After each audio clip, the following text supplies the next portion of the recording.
Hello and welcome to Capital Online TV. My name's Sh10mn and these are the stories making headlines. Chief Justice William Mutunga says recent attacks directed at some of the court's decisions by senior members of public is attributed to lack of knowledge on how the judiciary functions. Mutunga says as the Law Society of Kenya continues to offer legal assistance aid to the indigent and powerless, it should also extend its services to the powerful and unaware. The Chief Justice was speaking during the launch of a week-long legal awareness session for over 7,000 lawyers in the country at Milimani Law Courts. He also reiterated his earlier calls for Kenyans to seek alternative dispute resolutions in a bid to shed off backlog of cases in the country. He says the country has only 90 judges who handle 600 cases per year, with some taking as long as 3 years to be finalized. While the membership of the LSK must continue to offer legal assistance aid to the poor and the powerless, it must also extend its services to the powerful and unaware. The powerful and the unaware. Legal awareness appears lowest, in my view, among orders of public office, thus requiring the LSK to urgently expand its legal awareness programs to the elite as well. Civic education is required both for the masses as it is for the elite.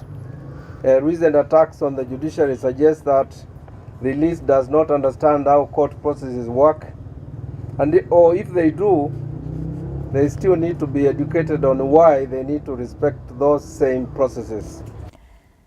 Lands Cabinet Secretary Charity Ngilu has been summoned to appear before the Departmental Committee on Lands, probing the alleged grabbing of 134 acres of land in Karen. Ngilu will be required to appear before the committee next week Tuesday to furnish it with details of ownership of the controversial piece of land estimated to cost over 8 billion shillings.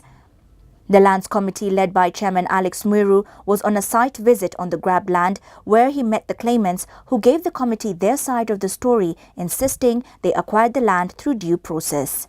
Mwiru, who is the Tharaka MP, directed the lawyer representing the claimants to furnish the committee with documents supporting the purchase of the pieces of land, including sale agreements to help the committee bring the matter to a close, even as they called on Kenyans devoid of political affiliation to submit any information they had on the matter. Tomorrow we are meeting the National Land Commission because on the other hand, the chairman has also been commenting several times over the media that the land is public and those kind of things, and it belongs to so and so. I don't want to say it belongs to who now, because we have to get deep into the details of this so that we see who is talking the truth and who is not talking the truth. Again, as you realize, this matter is also in court. We're only dealing with a matter that we know we can unharm ourselves as a committee, because as a committee of oversight in Parliament, where without necessarily going into details of what the court is also trying to look into. So members, the members of the press, that's our mission here. On 4th, we have summoned the Cabinet Secretary. She will be appearing before the committee again. That will be a Tuesday next week. And tomorrow we are having the National Chairman, National Land Commission. A taxi driver was brutally murdered outside the Moi International Airport Monday morning, raising new security concerns in the coastal city. Witnesses told police the driver was dragged outside his vehicle and hacked to death by 4 men at about 11 a.m. Police are pursuing 2 men believed to be behind the brutal murder. The 2 men escaped in a car while one of their counterparts was accosted and lynched by angry members of the public. Changamwe Police Boss Joseph Muthe says investigations are underway to determine the motive of the assailants who left without stealing anything from the taxi driver. And on the business news, Trademark East Africa and the Kenya Federation of Tourism have signed on Monday a 9 million shilling grant. The grant seeks to create awareness in the regional single tourist visa and the use of identity cards in Kenya, Uganda and Rwanda. The Federation CEO Agatha Juma says the initiative will focus on encouraging the players in the tourism sector, like tour operators and travel agencies, to promote the use of the 2 documents in the region.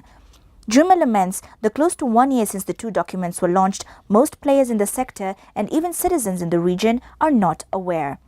The initiative by the 3 partner states is expected to ensure that the 3 countries have a significant share of the 50 million tourists who visit the continent annually, as well as stir cross-border economic and tourism growth. And finally, on the sports news, Machakos Governor Alfred Mutua has banned Gor Mahia from using the Kenyatta Stadium. This comes after a section of its fans went rowdy in their top-of-the-table Kenya Premier League 3-2 loss to host Sofapaka on Sunday.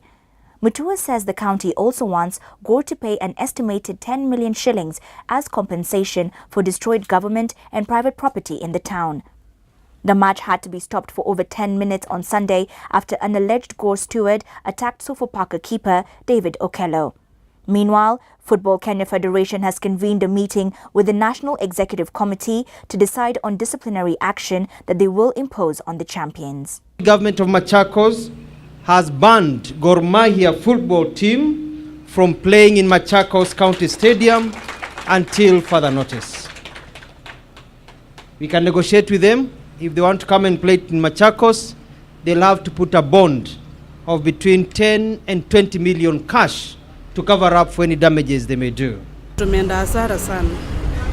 Kwa hivyo tunaonelea kama hao watu wa Gor Mahia wanakuja Machakos, security kwanza ikuwe tight, na pia wao wanaangalia sana kwa sababu sasa wakiharibia mtu kazi yake, na hapo ndio unapata ile mkate ya kila siku. Sasa itaonekana labda tukae kwa nyumba na tusifanye kazi.